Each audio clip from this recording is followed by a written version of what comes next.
Kuminga is going to be important and go a long way in how he's tried to implement some of what Steph does to the best of his ability. That was not only a cookie, that was the...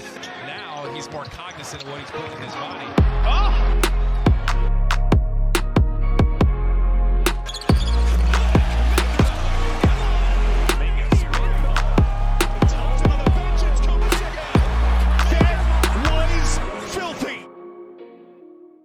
Shut down the trades. Jonathan Kuminga is not going anywhere. Why, you ask? Well, that's because the Warriors' third-year player is about to take a massive leap for 2024.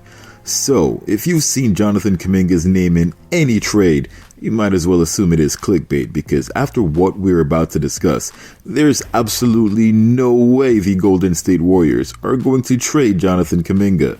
Hey, what's happening, everyone? This is Swish. Now, I know in previous videos we've discussed the Warriors looking to trade Jonathan Kuminga back at the trade deadline, but after his growth last season, the Warriors having acquired their latest pieces, his ridiculous work ethic, and the amount of work he's been putting in this summer, the Dubs have quickly changed direction. Without a doubt, Kuminga is being set up to lead this franchise as its future cornerstone. With 2 years of NBA experience under his belt and still not yet legally able to sip any of the champagne he won with the championship 2 seasons ago, JK is looking to make a splash as we head into the new season. All puns intended. If you haven't yet, be sure to subscribe to Swish Culture as we push to make this the most entertaining NBA channel on the planet. So, without further delay, let's get to it.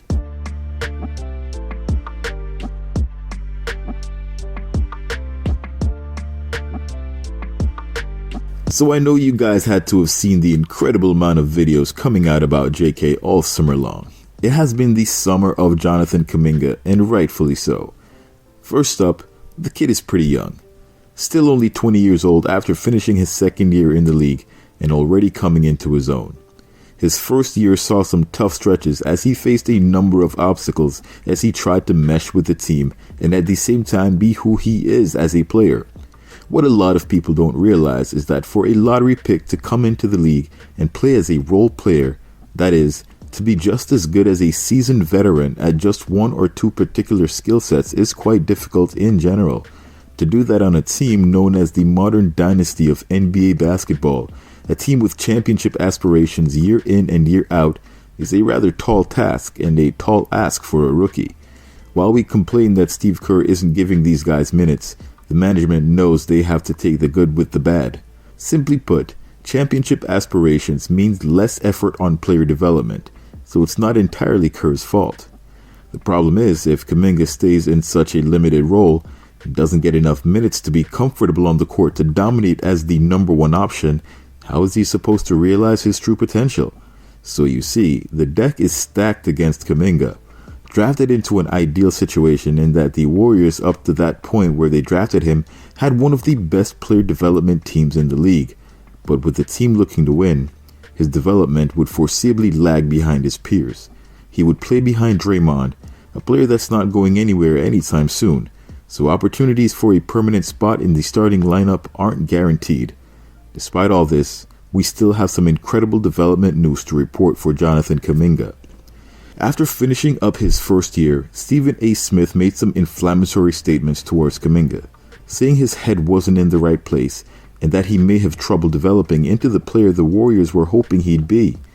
These statements were later rebuffed by Andre Iguodala, who, as you know, had been a player coach for the team and very close to Kuminga in terms of spearheading his development. Despite Dre hating the term coach, he was there for the team more in spirit than for his physical presence, as he netted a total 113 minutes of playing time all year long. So while all this was going on, Kuminga had recently had a few digs with Ja Morant on social media, on top of going back to the Congo to play for the national team. Following that, Kuminga started out the year without a whole lot notable to report, but that was only temporary. As we got further into the season, around December of 2022, it's almost as if he flipped a switch. He went from averaging 11 minutes per game in October of 2022 to 18 minutes in November, 22 minutes per game in December and January, and an insane 25 minutes per game in March before being throttled by Kerr in the remaining months. During those 25 minutes per game in March, a 13-game stretch where the Warriors went 7-6, JK averaged 59% from the field, 44% from three, while putting up 14 points and 4.5 rebounds while guarding the best players on the floor. Clearly, the 20-year-old was doing something right, and he had figured out a few things. If you recall, Wiggins was out right around and following All-Star break, and Draymond was out for a few spurts as well. Unfortunately, that momentum didn't carry through to the playoffs as he dropped to just 6 minutes per game without any real reasoning at the time. It was clear he could contribute, and although he had a few lapses in judgment, that comes with being a young player, and working through them is typically the best remedy. Sitting out for essentially 2 months worth of games, especially playoffs, are crucial experiences that would certainly have helped prepare him for the upcoming regular season.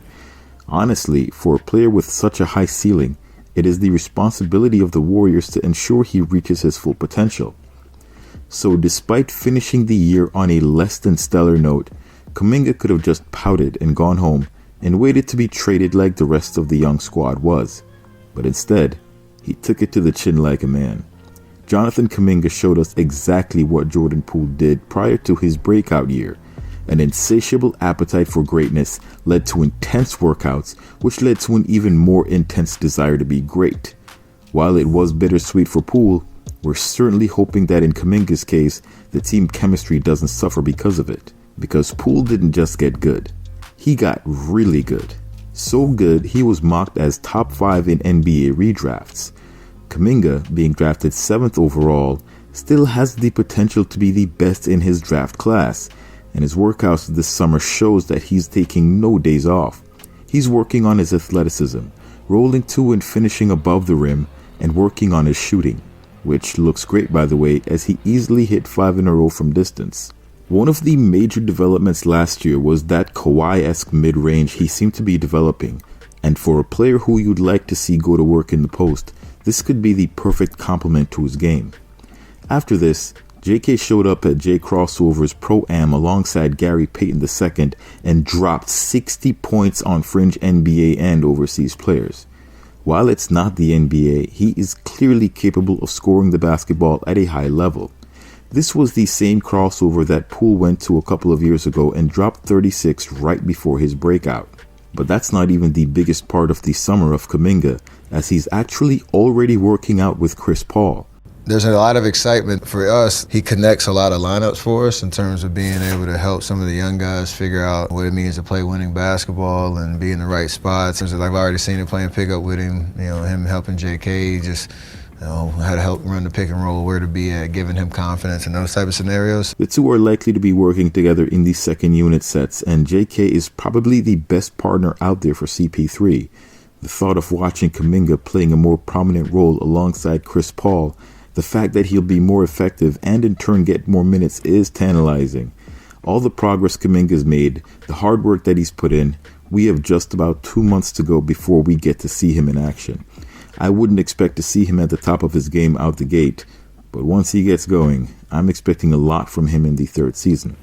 It's no wonder that he can easily play 25 minutes a night on the second unit, and now with a dedicated point guard who will be looking to set him up to become a scoring machine on the second unit, the Warriors bench has never looked more interesting, fun, entertaining, or deadly.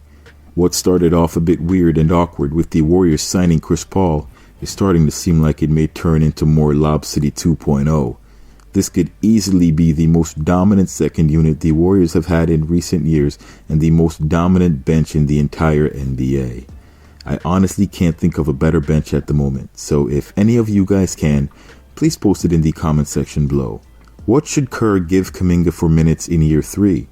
For more content, don't forget to subscribe to the most entertaining NBA channel on the planet. Thanks for watching. Till next time. Swish.